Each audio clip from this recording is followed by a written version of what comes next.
In this video, I'm going to teach you how to use a belt sander while I'm making this beautiful coffee table. The belt sander is going to be the one that is going to take the hardest part of the project, and this is due to the amount of sanding that I need to do. For this case, I'm using the company Jellas.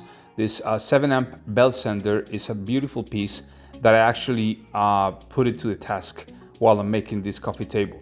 The company sent me this belt sander to test it and see if it was up to the task, up to the standards that I normally need for all my rustic wood projects. And in this case, I have an 1840 house that I'm remodeling, and I'm gonna take the chance to make a coffee table and some other cool furniture with this rustic material instead of all this, old wood, instead of throwing it away. So in the box, you're gonna find different items. The first one is gonna be a lot of the belt sander belts. They're gonna be about 10 of them. With the belt sander, you're gonna have a dust bag and also obviously the belt sander itself. It has a particular cool feature that I'm gonna show you in a moment, but it already comes set up for you to start working with it. The material that is made out of is really comfortable, especially when you touch the grip and all the stuff's really good. It comes already with one of the belts actually hook up, and you can see over here the speed.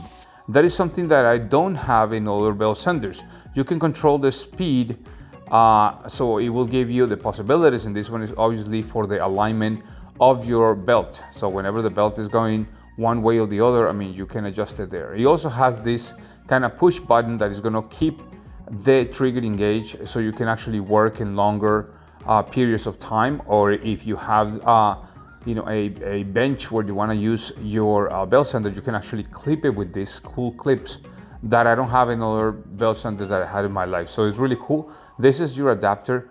Whenever you want to use a vacuum, you can actually put this instead of the bag, and obviously the instructions. With the instructions, you're going to find these small cards, and these cards are going to give you, one of them is going to be a thank you note, and the other one is going to be your registration.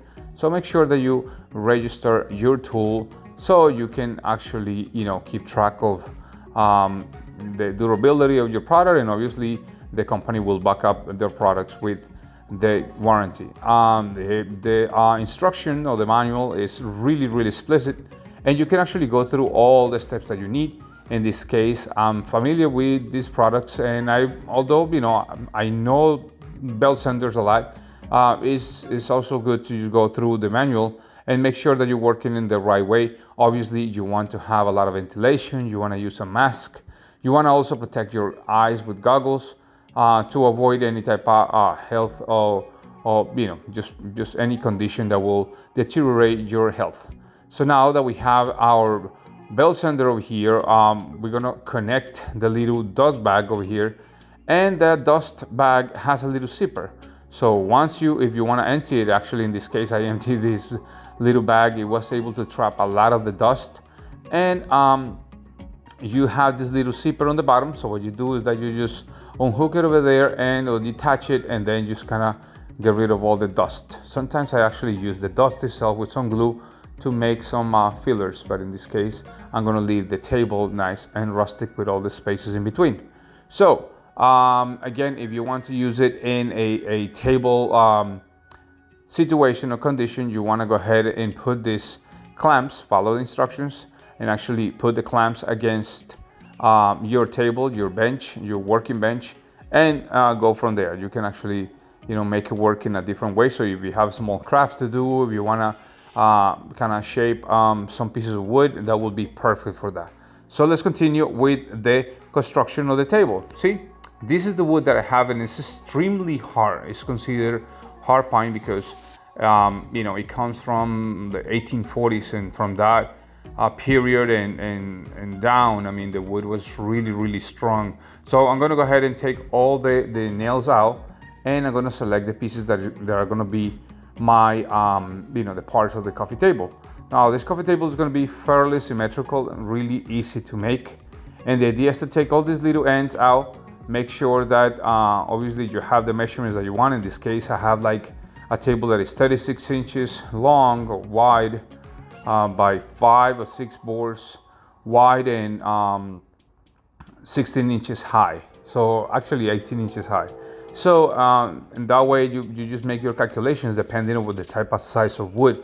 In this case, this wood is really rough, and a lot of the cuts are actually the board sizes are random. So sometimes they're like 4 inches, 4 1/4, 3 3/4. So you have to be able to be patient and actually try to line them up as good as possible. Now the boards are going to be interlocked like this. So some of the cuts that I'm making are, some of them are smaller than others. And because the coffee table is going to have like a little rest for your magazines or your throws or whatever you want to put over there, I'm actually cutting them, in those sizes so they can keep interlocking. So it's a matter of you making your design the way you want. But at the end of the day, you want to create something that is yours. And that's why I'm using this belt sander in this case to just make it smooth enough so you don't have the splinters in your fingers, but I don't want to take away all the beautiful cuts, the saw cuts that you can see there, the rough cuts. That's going to be the part that is going to give me the character, or it's going to give the character to the table itself. So it comes with a, I think this one is about 120 grit. This is how you can control the direction of actually the proper location of your belt. So you want to go ahead and gradually modulate this thing to the point that you have your belt in the right position. And obviously you want to control the speed depending of how fast you want to go. If you go too fast in some materials, you may burn it. So you want to, the cool thing is that you can regulate the speed over there. So I'm going to go ahead and change the belt for one that is a little rougher, because just by touching it right now over here, you can actually tell that because the material is extremely hard, the first kind of fine grit is not going to do much of the work that I need. I need at least these edges, some of the edges nice and smooth, so I can actually glue them together. So you can actually tell over here that by using a kind of high grit, is going to be really hard for me to just take all the the splinters and all those things away. So make sure that whenever you do this, you have the right grit. And again, use a mask, because this is going to throw a lot of dust. This is dust that is being collected for about 160 years in this case. So your health is the most important part of your project. Now, when you change the grit to 80 on the belts, you can actually see that it's taking a little bit more than what we were doing with 120. And most of the times when you want to get down to a particular smooth finish, you want to start with the rough belts and go down all the way to 120, 150, 200 to 220, so you have a smooth finish. Again, in this case, all these little pieces were sanded down with an 80 grit belt, so you don't have all the smooth finish that you will normally have with other woods. But certainly you can actually do it. See how much dust you can collect. This is actually the third bag that I have to empty. And now that everything is kind of nice and clean, you can start testing all your locations, how you're going to place your wood, how they're going to be interlocked, so you don't have an issue later on when you start tying all this together. Now, the cool thing about this table is that I'm not using screws. The only thing that I'm going to use is glue and wooden dowels. These things are little like wooden rods made out of oak in this case, and I'm gonna just fasten them all together. So it's gonna be a really cool project, because in this case I normally use a lot of screws and nails, and in this case I'm not using a single screw or nail other than the legs that I'm gonna put. But the legs, you want to put some adjustable legs in case that you have a rough floor where you want to put your table. So now by using all these cool clamps, you want to go ahead and put some on the top and some on the bottom, so you don't have your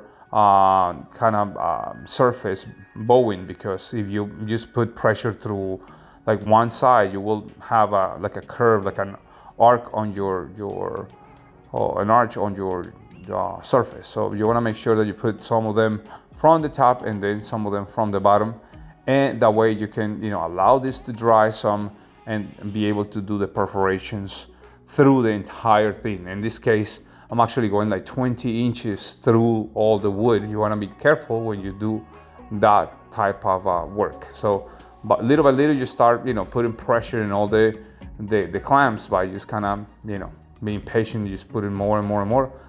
Use as many as you can, because the more fastened they are, the more tied together, the better for you. So see, I'm using this 1/2 inch butterfly bead, and this butterfly bead goes all the way through, all the way, almost to the other side of this particular plank over here, this board that I'm creating. So it's really cool, because now by just cleaning all those two areas, I'm doing 2 perforations one way and 2 perforations the other way.